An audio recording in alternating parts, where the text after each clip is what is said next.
Determine whether you have a wide or narrow push-button wiper arm by measuring it with a penny. A penny will fit snugly into the end of the wide 22mm wiper arm. It will not fit into the end of the narrow 19mm arm.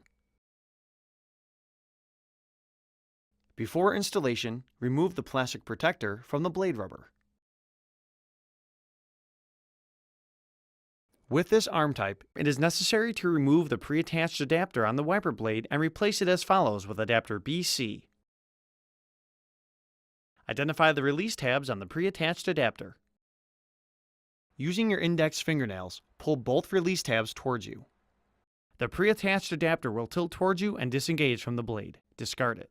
Locate adapter BC and position it so that the release tabs face up.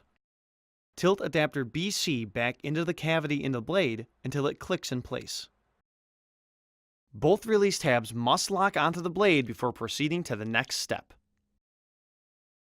While keeping the adapter parallel to the arm, hold your thumb on the front of the adapter and pull the blade into the underside of the arm.